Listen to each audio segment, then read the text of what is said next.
அந்த ஆபீஸ்ல சுந்தருக்கும் ரமேஷுக்கும் எப்பவும் வாக்குவாதம் ஏற்பட்டுக்கிட்டே இருக்கும். சுந்தர் கடவுள் நம்பிக்கை உள்ளவரு. ரமேஷ் கடவுள்னு ஒருத்தர் கிடையவே கிடையாதுன்னு அடிச்சு சொல்றவரு.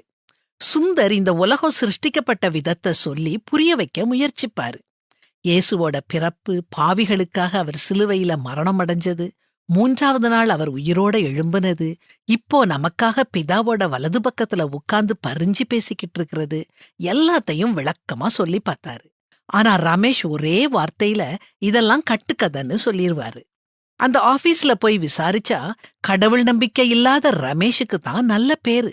யார கேட்டாலும் ரமேஷ் பொய் பேச மாட்டாரு, நேர்மையானவரு, கடின உழைப்பாளி, அடுத்தவங்க யாராவது கஷ்டப்பட்டா ஓடிப்போய் உதவி செய்வார்னு சொல்வாங்க.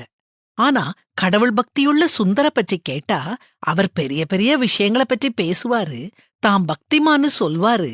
ஆனா சரளமா பொய் சொல்வாரு, சரியான சோம்பேறி, வேலை செய்யாம பேசிக்கிட்டே இருப்பாரு, யாருக்கு எந்த கஷ்டம் வந்தாலும் ஒரு சின்ன உதவி கூட செய்ய மாட்டாருன்னு சொல்வாங்க.